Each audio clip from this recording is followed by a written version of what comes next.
Welcome to my 9 Kings difficulty 9 level 3, and as you can see I have passed level 4 already, and that will be my next video of course. And here are my perks. Now everything is normal, level 3 ruthless, level 9 on your castle rerolls, but I take 2 points in Mystic, not because of the enchantments you get, but Mystic gives you 2 cards level 1, and that way you will have 5 cards in your hand. And your turn will end when you have 2 cards in your hand. So on year 1 you can play, of course, your castle, plus you can play 3 cards from your hand. And when you have, if you get offering, and from the offering, if you get clone or overhaul, you can effectively play like 5 cards level 1 plus level up 2 cards, which is crazy. So I recommend trying out the Mystic. Here we got the King of Greed and the King of Nature, and the start was okay. I leveled up my castle, nothing crazy. So the start was honestly, yeah, it wasn't that good, but I still kept playing, of course. And here I'm gonna take wizards, and I'm gonna specifically keep them apart, so then I can later on use them as offering fodder or overhaul fodder, and that way I can get way more value in one turn than just manually upgrading my units. So here we overhaul the castle alone, of course, so the castle gets to, I think, level 4 on year 3, which is actually pretty good. And I'm actually going to overinvest early on the castle, only because of the castle's ability to one-shot. And the overinvest is gonna give us more attack speed, which is gonna give us more opportunities to one-shot the enemies. And of course, it's gonna also give our castle more attack damage, which is also great. The castle has a crazy high base attack damage. I think it can go to like over 500 without any buffs, which is insane, and it can one-shot enemies. And here we can see the one enemy running. And here I got the royal decree we needed for the build, and I leveled up the castle 3 times here. There, it's almost full level already. But when you get the 2 times attack speed on the castle, the game gets much easier.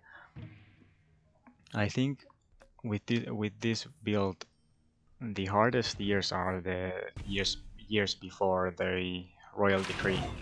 When you get the double attack speed, then it actually becomes pretty easy, even on the higher levels. And I think I got my castle to level 9 on year 7, which is insane. Yeah, I got it to full level, and we got the blessing that 9 times or 9x's my coins if they're under 20. And this is my favorite blessing in the game. When you use it right, the blessing can give you like 150 coins, which is insane for the blessing. 150 coins is like 5 over investments, and you can buy so many cards from the shop, and especially on the King of Spells that doesn't really get much money from anything. It's like the best blessing you can get. And here, these are both the worst enemy kings I could get. Both the King of Blood and the King of Stone are so bad for this build. But I ran out of money there. Like I was just saying how the King of Spells doesn't have any money. He's kind of poor, but it doesn't matter. We're still winning these battles, so it's fine. And I still pick the King of Stone over the King of Blood only because of the Quarry card, and it's very good because you can put the Quarry anywhere. It doesn't need to be next to your castle, so um, it's not as limited as something like the Blacksmith that needs to be next to your castle. I think I needed to take a bathroom break here.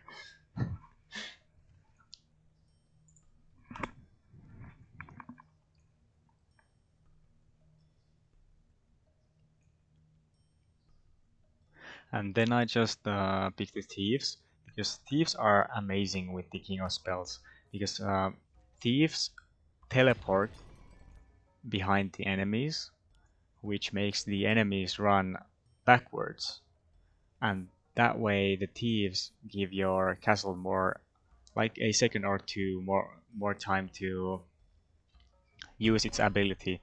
Like as you can see there, the pig enemies ran backwards because of the Thieves, which is very important for the castle, and that's why you always want to pick Thieves when you play the King of Spells, if possible. And here I have been very greedy with the placement of my units. I mean, I think I should have upgraded my units already, but I kept greeding because I just wanted to get the max value out of offerings and overhauls, and I even took another quarry rather than upgrading my units, which is a misplay, a huge misplay, and I think that led to me losing a life here. And I think this could be a lesson to us all about being greedy, because did I learn from my mistake? No, I didn't. I took Thieves again, and I didn't upgrade my Thieves. I once again put them separate, which was pretty greedy. The enemies were kind of tickling my toes here. I don't even know how I survived that, but I got lucky, and you know, sometimes being good at games requires a little bit of luck too. Here I got another static fields, which doubled my castle's attack speed again. And the two static fields are gonna now quadruple my attack speed together. So the castle is gonna carry us for a very, very long time, probably until the end, because my build is absolute trash. Like, I have nothing upgraded in this build, which is insane. Year 15, the only thing upgraded is my castle, year 15. And I was about to actually give up on this run, but I just wanted to see the other diplomacy, and good thing I did, because we got two static fields, which is like the best possible outcome. And we're gonna reroll here twice, only because we have the blessing coming up, and we need to have under 20 coins. And we're gonna get plus 9 coins from the next battle, which is gonna put our coins to 16. And by that way, we're gonna multiply 16 coins by 20, which is gonna give us like over 120 gold. And yeah, you'll see. We take Thieves here, of course, to upgrade our first unit, which is it's still insane. And yeah, we got 120 gold there from the um, blessing, which is gonna carry us a really long time. You'll see why. You'll see why. The 120 coins on King of Spells, especially, is insane, because King of Spells does not get money from anywhere. It's way different if you think about King of Spells and King of Greed, because King of Greed, that blessing is useless on King of Greed, but on King of Spells it's like 3 times stronger, because you don't get money from anything, and it allows us to use overinvest. It allows us to reroll. It allows us to buy cards, which we usually can't do much. If we use a couple invests on the King of Spells, it's usually gonna waste all of our money. And yeah, here we got 2 overinvests. So I think I have used like four overinvests already, or 5, which is insane on King of Spells especially. And we got Overhaul, which is finally gonna start leveling up our buildings. But of course, it didn't level up our units, which actually I don't mind, because at this point our units are just here to distract the enemies for 1 second, while the castle just melts through the enemies. And yet we take mortgage, so we have money to use even more overinvests. And now our castle has 4 buildings buffing it. So at this point I'm just kind of forgetting my units. They don't even matter. And yeah, we got the 3rd static fields, which is gonna, I think it's with 2 static fields, your castle's attack speed is quadrupled. With 3 static fields, I think your castle's attack speed is multiplied by 8. So yeah, as you can see, our castle has no problem on killing the enemies. At this point, the game is like kind of a Mexican standoff. Either my castle kills them before they kill me, because my units, they don't do anything, they just distract them for 1 second. But the Thieves are very good against the ballistas, because it makes the ballistas shots spread out, as you could see there. The ballistas kinda even shoot behind them, so the Thieves are, whenever you're playing against ballistas, try to get Thieves if possible. Now we're gonna be able to make peace with 1 king, and I was thinking really hard whether to make peace with the King of Greed or the King of Stone. Usually I always pick King of Greed here, but because our units don't exist, we basically don't have any units. It's amazing against the King of Stone, because the King of Stone, you know, the only hard thing about King of Stone is his ballistas.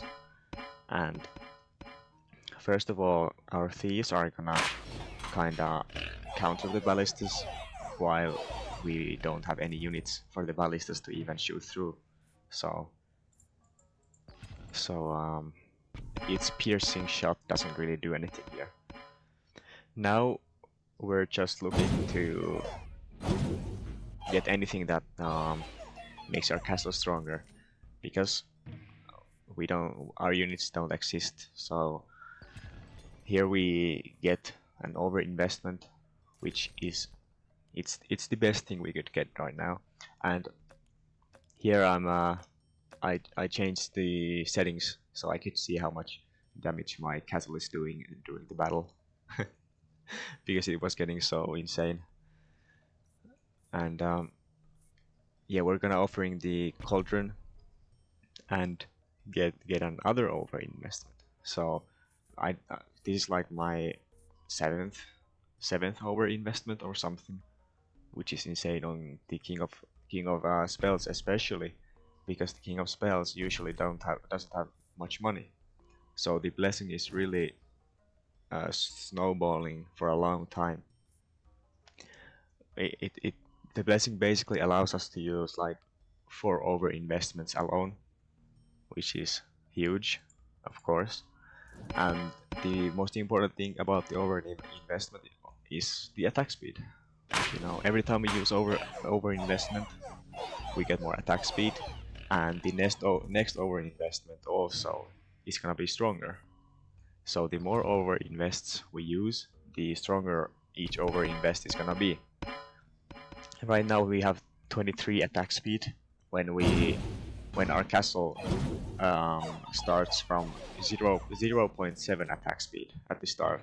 So we have like multiplied our attack speed by almost 30 now, which is insane. Yeah, here I just, you know, finally upgrade my poor wizards. Maybe they're gonna live for 0.5 seconds longer. But good thing the ballistas are very slow, and our castle is doing 400k damage in like 3 seconds. So we could probably win this game without any units.